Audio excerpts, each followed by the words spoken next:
But the context here is keeping with Paul talking about the law itself. And so, but Paul, as we referred to in other sessions, it's not just the Mosaic law, it's any law. But I find it curious that he is continuing in the vein of talking to the Israelites. And when he references there in verse 8 that you were slaves to those by nature are no gods, Paul is in a way has an inference here that the people, by keeping the Mosaic law, they obviously were thinking they were having a right standing or relationship with God, almost to the point that they had replaced the law as being a God.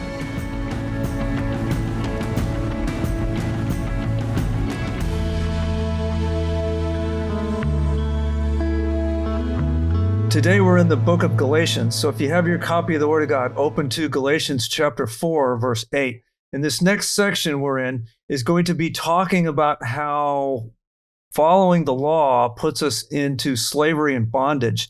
And working through faith, it frees us from that. So let's go ahead and read Galatians chapter 4, starting in verse 8, says this. However, at that time, when you did not know God, you were slaves to those which by nature are no gods. But now that you have come to know God, or rather to be known by God, how is it that you turn back again to the weak and worthless elemental things to which you desire to be enslaved all over again? So this major theme in chapter 4 is this concept of slavery and freedom. The passage is telling us that all people are slaves to something. So Steve, is it true that all people are slaves to something? They are, even though they don't know that they're slaves to it. And that could manifest itself in their job, or people can even be slaves to their family if it's in a detrimental sense. So yes, we're all slaves to something where we just dedicate ourselves to a particular area or a thing or multiple areas. And some of it's detrimental to our health. More of a fundamental theological concept that he opens up with right here in verse 8 is that at that time when you did not know God. So he's implying there, very strong implication is that there was a time in all of our lives where we were separated from God. We did not have a relationship with God. There's a time when we were sinful and were separated from God. In fact, that's true for all human beings. All human beings on the top side of the earth, all human beings that ever lived were separated from God because of sin. And therefore, it is not the case that all people are God's children and this naturally have this relationship with God simply because you were born. No, we're born in sin, and we further that by deciding to sin and continue in it. Therefore, we are all sinners. Therefore, we are all separated from God. So we have had to then come to know God. And he then says, or rather, God came to know you. And I think with that, we can tell some things about the tone and the flavor of Scripture. Let's look at that again in verse 9. Now that you have come to know God, or rather to be known by God. I find it interesting that he changes there in mid-sentence. He starts out with a phrase that has the humans as active. You have come to know God. But he changes it. He says, or rather to be known by God. And we see there the inspired apostle changing the emphasis of the sentence. Both halves of the sentence are there was not a relationship with God, and now there is a relationship with God. But he intentionally corrects himself and puts the emphasis on what God does. The scriptures always put the good things that happen in the hands of God. And it always puts the sinful, rebellious things in the hands of people. And I think this is explanatory of many of the things of why, for example, Steve, most of the book of Ephesians is written from a perspective of all these things that God does for us. He has this long list in Ephesians of all these things that God does. And we also see it, for example, in the Gospels, where the writers of the gospel don't put themselves in front and center. They could have bragged on themselves. Hey, I was there with Jesus, but they don't. They always say what Jesus did. They say what God did. The closest it ever gets is in John, where John says the gospel that Jesus loved. He never says I. So they always minimize themselves and maximize God, so that when we read passages, it's always written from God doing the good things. Am I right? What else do we get out of this passage? A way that Paul changes the emphasis also, Glenn, here are in the Greek words that he uses for know in the verse 8, when he says, however, at that time when you did not know God, that word, Greek word there is edo, which means instinctively that you didn't know God. You were slaves to those which by nature are no gods. And then in verse 9, when he says, but you have come to know God, that is gnosko, which means to know in a beginning or completed sense. So as he changes the emphasis there in the Greek words that use the knowledge, they instinctively didn't know God, but now they have come to know God in a believing sense of him. And so there, yes, the emphasis is now put on the relationship that they have with God. And as he makes that distinction there in verse 9, but now that you've come to know God, or rather be known by God, I think that emphasis of it's a relationship that has changed with the people between a non-believer and now a believer. Before, as a non-believer, they didn't instinctively know God, but now as a believer, they have come to a complete sense of who God is and what he is, and that relationship is now changed between them. So it is not the case that we all are born with this natural good relationship with God. In fact, just the opposite. We have to come to know God, or rather, God has to come to know us. That's what it's saying here. Again, another thing, look at verse 8, the middle of verse 8. It uses a word there that's a strong emotional word for our relationship prior to knowing God. What's the word there that it uses, Steve? It calls us what? Slaves. Slaves. It says there that the person who does not know God is a slave.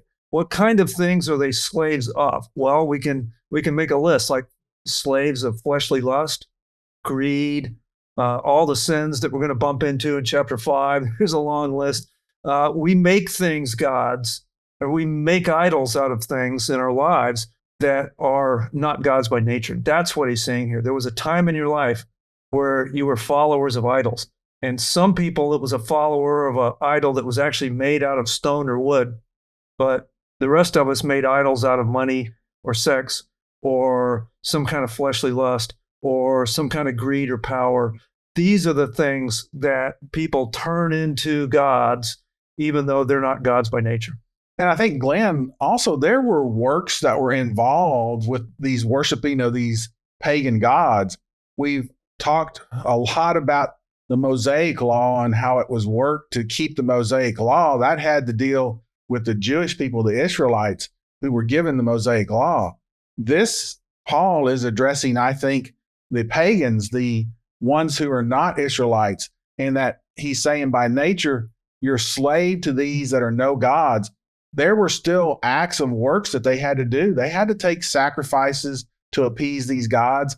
They had to do certain things to stay in right standing with these gods, which is putting them in a position of slavery, as he's using the term here. You've got to do these things to stay right with these gods. But he's very clear there at the end of verse 8, these really weren't gods at all, but yet they were still in this position where they were having to do things in order to appease or be in the right standing with these gods. These gods, yeah, you have to appease them because they have become your master.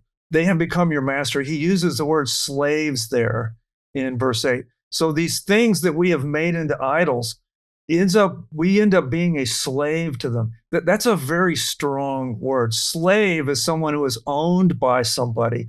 And so we think we're owning the greed or the sex or the power, but really it owns us. It owns us. We are enslaved to that, in bondage. And the point he's trying to make in those verses we read is you once were in bondage. That's a strong word. You were owned by this idol. You were in bondage. You were enslaved by this.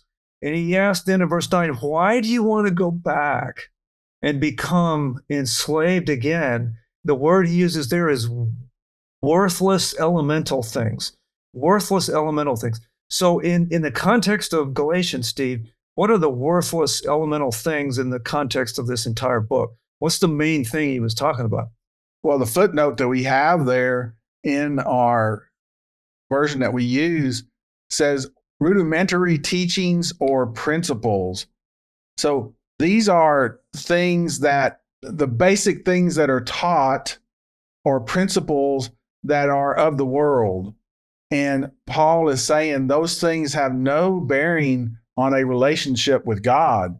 And as we just mentioned, there are things that you had to do to stay in right standing. You became a slave to these things that you had to do. Why would you want to go back under these rudimentary principles or teachings, these elemental things that don't bring you into a correct relationship with the one true God, with Jesus Christ? The example that I tend to think of is a drug addict. People that take drugs, they initially get this positive feeling from this intoxicating effect from these drugs, but they end up addicted to it, and they end up being a slave to the drug. They end up being a slave to the drug. And so what he's saying here is that these worthless elemental things, you used to be in bondage to that, but were set free.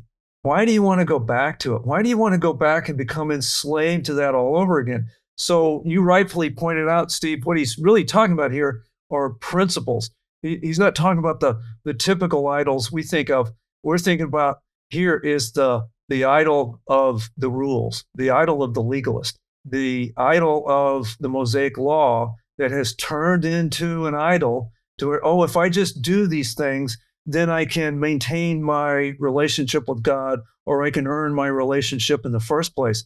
The Old Testament law was enslaving these people, in putting them in bondage. And the theme of the book of Galatians is he has set us free from the law of sin and death. That's what he's saying here. The language in verse 9 is very strong. He's calling the idea of being back underneath the Mosaic law, he's calling it weak and worthless things that will enslave us all over again.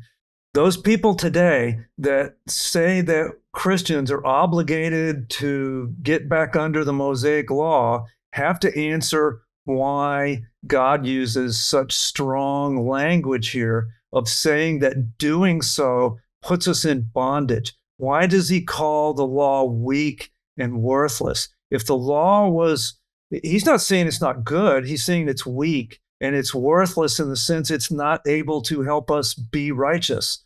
That's why it's worthless. He's not saying it's not good, he's saying it's weak. It's weak through the flesh because my flesh is weak. I can't do it. You can't do it. How do we live the Christian life? Through faith, and his righteousness is counted to us. Paul is not concerned whether he hurts the feelings of these people. He's calling it very strong things. And he's saying this to his friends in Galatia. He's using very direct, very blunt language. And he's saying that you do not want to get back under the Mosaic law because it's weak and it's worthless and it's going to enslave you all over again. And Steve, I just find it amazing that people running around the countryside today want us to get back under the Mosaic law or set up some other halfway system of human rules and regulations that we have to keep when these passages have such strong language against that. Earlier in verse 8, I was referring to the ones who were pagans who were not Jewish or Israelites, but the context here is keeping with Paul talking about the law itself. And so, but Paul, as we referred to in other sessions, it's not just the Mosaic law, it's any law. That's what I was talking about. But I find it curious that he is continuing in the vein of talking to the Israelites.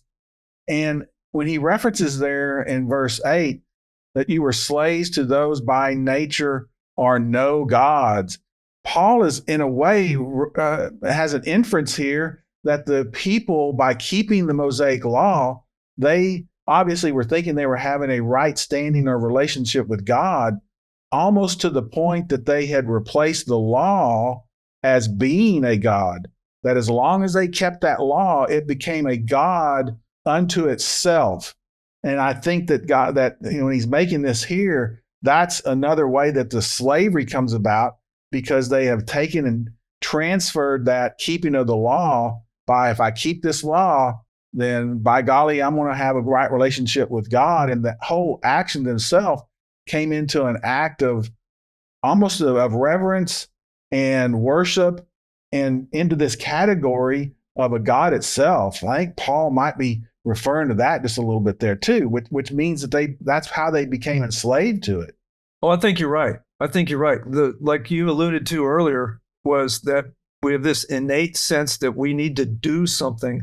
And the law provides that, provides a lot of things to do, and makes us feel better that we're somehow approaching God. But again, the law is good. It's just weak. It can't get us there. So let's move on. Steve, if you could read the next three verses 10, 11, and 12. You observe days and months and seasons and years. I fear for you that perhaps I have labored over you in vain. I beg of you, brethren, become as I am, for I also have become as you are. You have done me no wrong. He said in there in verse 10 that you keep days and months and seasons and years. This is referring to, of course, Sabbath keeping and the Jewish holidays and things like that. Paul is mentioning that the law of Moses requires these things, and that to keep the law, you have to do all of these things, right? So people today that teach that we have to be under the law, most of the time pick and choose. They pick and choose parts of the law that they want to keep and other parts of the law that they don't want to keep, or they pull out the principles of it and try to apply it to today. Well, one of the things they almost never do is deal with the penalties that are associated with the law. Somehow that gets ignored. And many of the other laws, such as it has laws on charging interest and when you can have debt, and there's all these things. It's not just the ceremonial stuff and the moral stuff. So people pick and choose. I've never met anybody of these people that want to be under the Mosaic law that really keeps the whole thing. They pick and choose. Even if you take the ceremonial part out of it, they pick and choose the rest of it.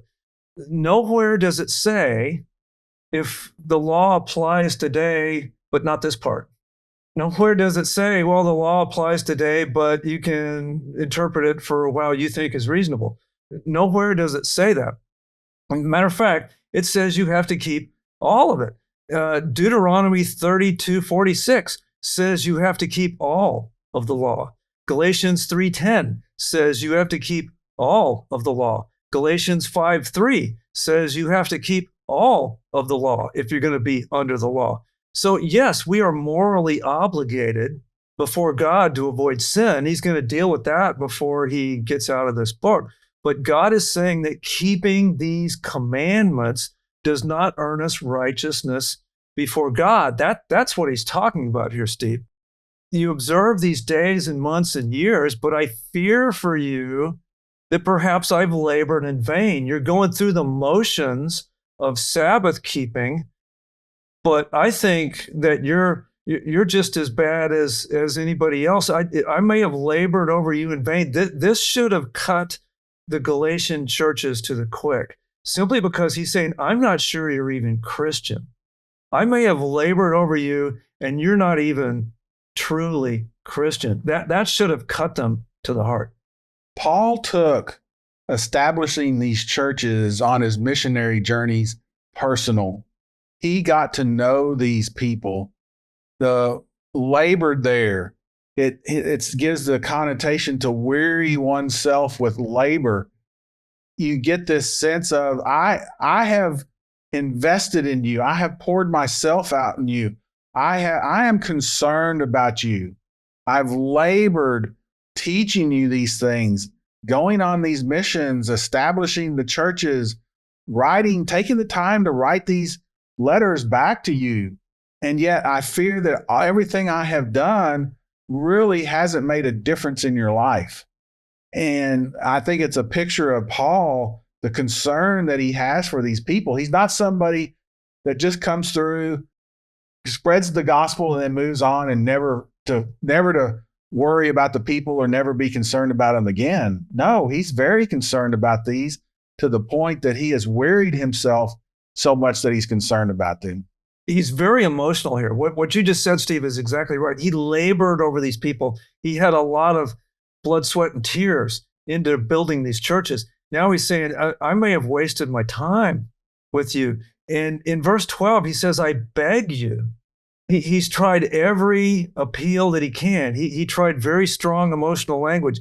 He tried harsh language. Now he's begging them. See, I beg you. He's trying everything he can to get them to not be under the Mosaic law or set up some sort of set of rules in order to be righteous before God. He says, I beg you, become as I am.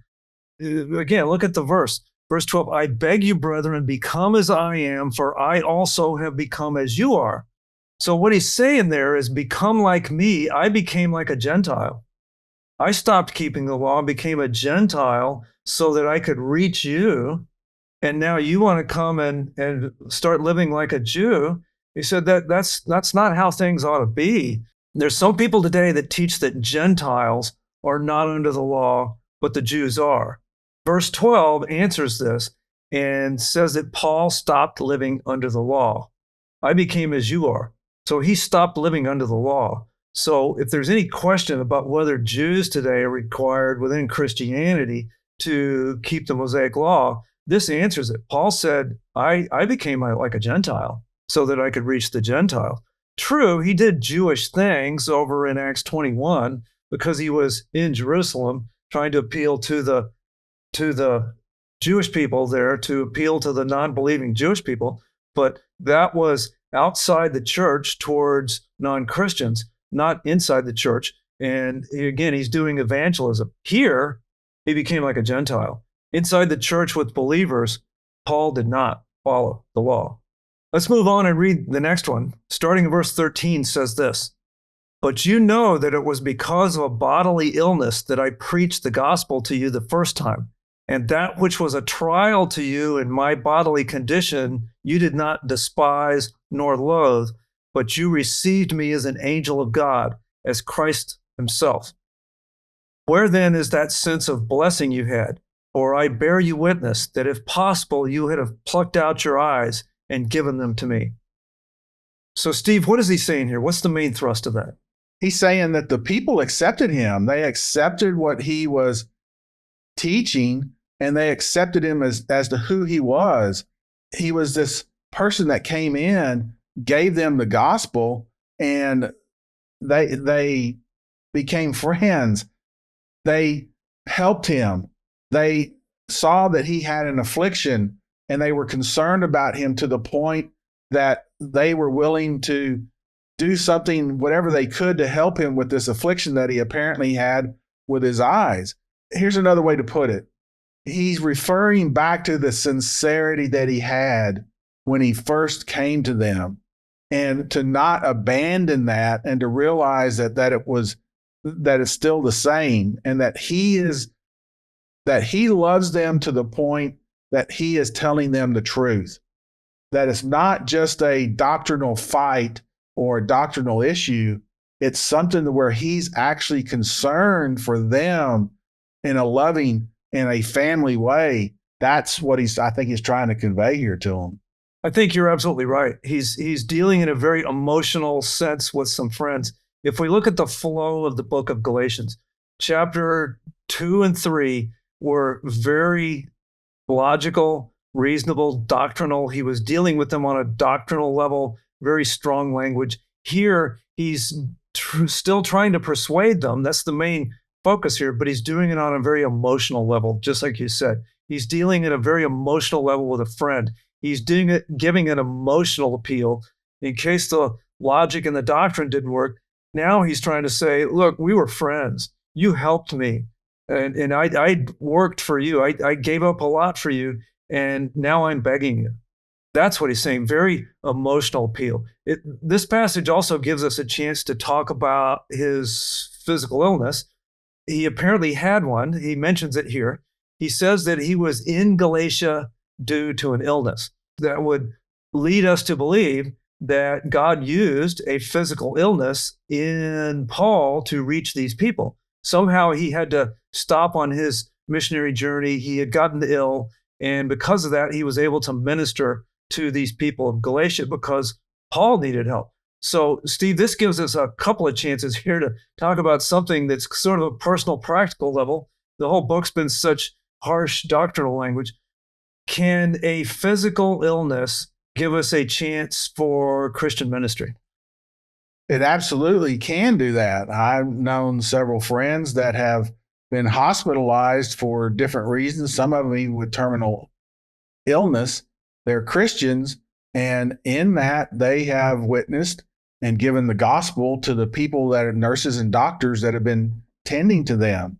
So physical illnesses, while in some cases they're devastating, they can be times whenever the gospel can be relayed to non-believing people.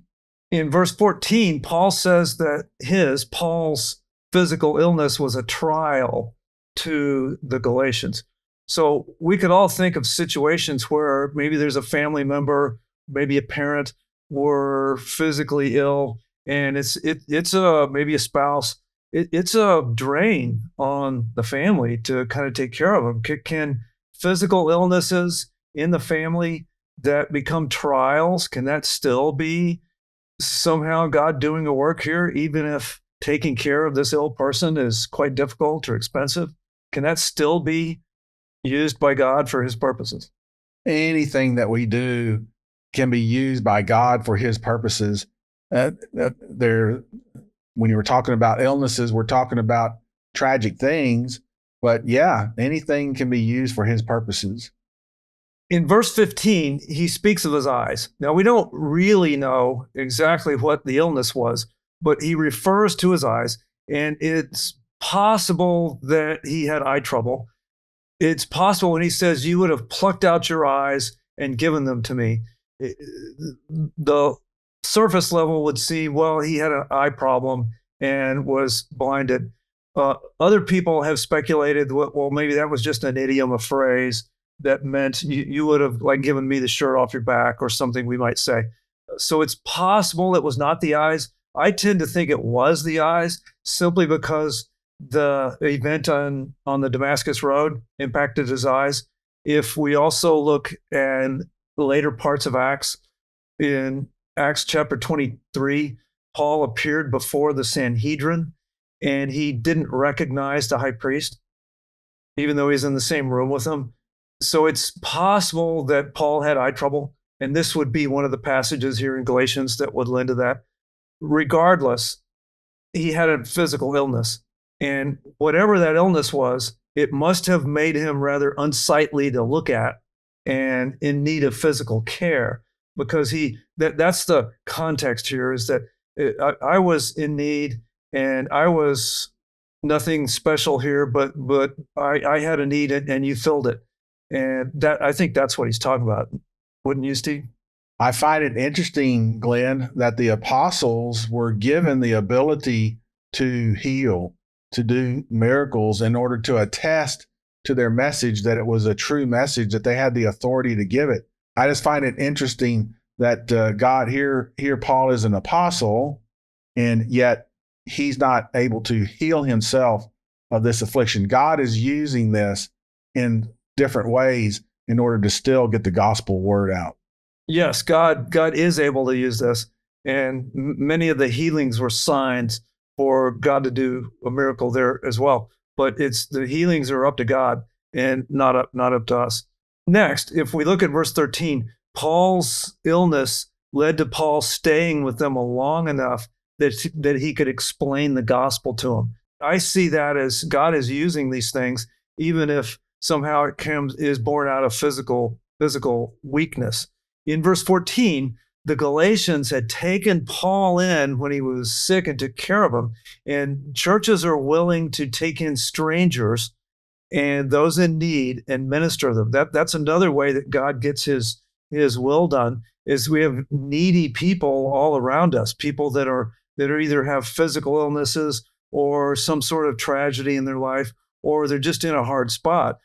Christians have always been good about taking care of them and reaching out to people like that. And passages like this are why both the Galatians, who reached out to help Paul, and Paul was helped when they reached out to him. So God's work was done through that. So I just see that these circumstances that oftentimes make us very stressful and oftentimes get us worried, well, where's God?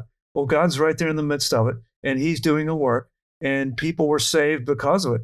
I just think that when Christians take care of the physical needs, then people are much more willing to listen to the spiritual message.